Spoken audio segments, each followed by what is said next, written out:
అందరికీ నమస్కారం. మెదక్ జిల్లా కూడవెల్లి శ్రీ రామలింగేశ్వర స్వామి ఆలయం గురించి తెలుసుకుందాం. మాండవ్య నదికి చేరువలో ఆలయాల సమూహం ఉన్న ప్రదేశము కూడవెల్లి.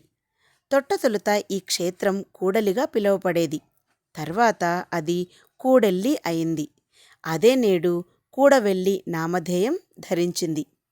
ఇక్కడ రామలింగేశ్వర, వేణుగోపాల, సంగమేశ్వర, కాశీ విశ్వనాథ, శ్రీ వెంకటేశ్వర ఆలయాలు ఉన్నాయి.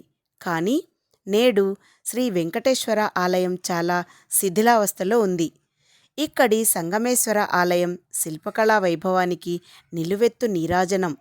3 నంది విగ్రహాలు ఉన్నాయి. వాటిలో ఒకటి పెద్దగా ఉండి లేపాక్షి బసవయ్యను తలపిస్తుంది. ఆలయానికి నలువైపులా గణపతి, వీరభద్రుడు, పార్వతి, కుమారస్వామి ఆలయాలు ఉన్నాయి. కాశీ విశ్వనాథ ఆలయంలో నంది ఎంతో ఆకర్షణీయంగా ఉంది. ఆలయం మాత్రం శిథిలావస్థకి చేరువలో ఉంది.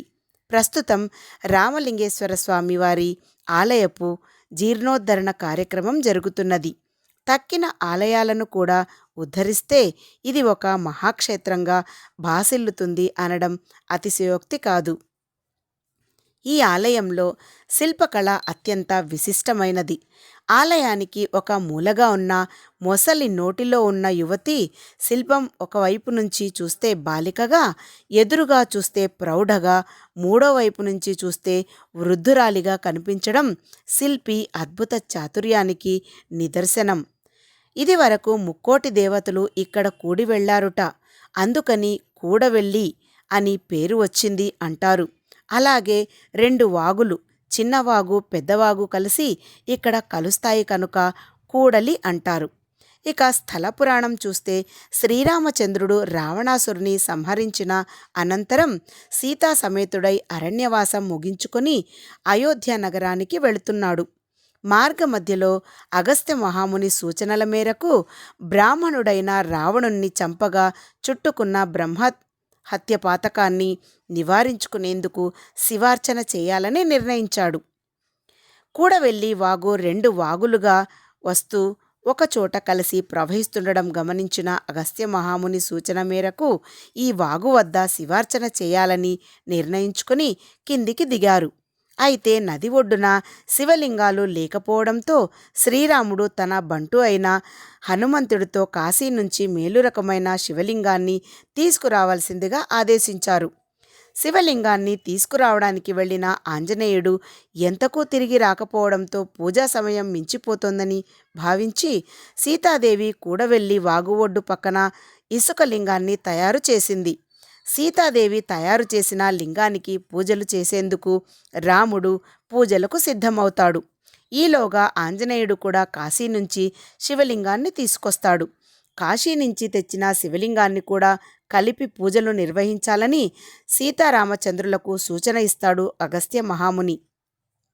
శ్రీరాముని చేత పూజలందుకున్న శివలింగం కనుక శ్రీ రామలింగేశ్వర స్వామిగా పేరుగాంచింది. నాటి నుంచి నేటి వరకు ఈ మహాక్షేత్రంలో ప్రతి సంవత్సరం పుష్య బహుళ అమావాస్య మొదలుకొని మాఘశుద్ధ విదియ వరకు అనగా 3 రోజుల పాటు జాతర ఉత్సవాలు ఘనంగా నిర్వహింపబడుతున్నాయి. ఈ ప్రత్యేక జాతర ఉత్సవ సమయంలో మహాన్యాసక పూర్వక ఏకాదశ రుద్రాభిషేకం మొదలుకొని అనేక విశేష పూజలు జరుగుతాయి. కూడవెల్లి చూడని బ్రతుకు కుక్క బ్రతుకు అని ఇక్కడి వాసుల నానుడి. అంటే ఈ జాతర ఎంత ప్రాముఖ్యమైనదో ఇట్టే అర్థమవుతుంది. ఈ జాతరకు మన రాష్ట్రం నుంచే కాకుండా ఇతర రాష్ట్రాల నుంచి భక్తులు భారీ సంఖ్యలో వచ్చి దర్శించుకుంటారు. ఈ 3 రోజులు భక్తులు ఎక్కడెక్కడి నుంచో తండోపతండాలుగా వచ్చి దర్శించుకుంటారు. ఇక్కడ ఉండడానికి ఎలాంటి సత్రాలు లేకపోయినా భక్తులు గుడారాలు వేసుకుని వంట చేసుకొని తిని కొంతమంది రాత్రి నిద్ర కూడా చేస్తారు. ఈ జాతరలో వినోదం కోసం ఏర్పాటు చేసిన రంగుల రాట్నాలు, గుర్రపు చక్రాలు, మోటార్ సైకిల్, కార్ల సర్కస్ ఫీట్లను, ఇతర అనేక ఆసక్తికరమైన కాలక్షేప వినోదపు ఆటలను కుటుంబ సభ్యులతో, బంధుమిత్రులతో, పరివారంతో తిలకించి పులకించిపోతారు. ఇక ఆంజనేయ స్వామి ఆలయం ఇక్కడుంది. శివాలయానికి ఎదురుగా క్షేత్రపాలకుడైన ఆంజనేయ స్వామి ఆలయం ఉంది. శ్రీ శివ పంచాయతన ఆలయం ఇక్కడ ఉంది. ఆలయాలలో మరొకటి. దీనిలో మధ్యలో శివుడు, చుట్టూ ఉపాలయాలతో, 4 పక్కల ఉపాలయాలతో పార్వతీదేవి, కుమారస్వామి, వినాయకుడు, వీరభద్రుడు ఉన్నారు. ఇక్కడ కుమారస్వామి ప్రత్యేకత 6 ముఖాలతో నెమలి వాహనం మీద ఆసీనుడై ఉంటాడు. ఇలాంటి శిల్పం అరుదుగా కనిపిస్తుంది. ఇక శ్రీ వీరభద్రస్వామి ఆలయం. ఒకసారి పక్క వాగు పొంగి వీరన్న అంటే వీరభద్రస్వామి గొంతు దాకా నీళ్లొస్తే ఆయన కోపంతో, ఆడదానివి, నన్ను తాకే అర్హత నీకు లేదు అని బొబ్బలు పెడుతూ అరుస్తూ శపించాడుట. అందుకే ఆయన్ని బొబ్బల వీరన్న అంటారు. తర్వాతెప్పుడు ఆ వాగు ఆలయాలను సమీపించలేదట. ఇది రామాయణపేట సిద్దిపేట రోడ్డు మార్గంలో జాతీయ రహదారికి ఎడమవైపు 2 కిలోమీటర్ల దూరంలో ఉంటుంది.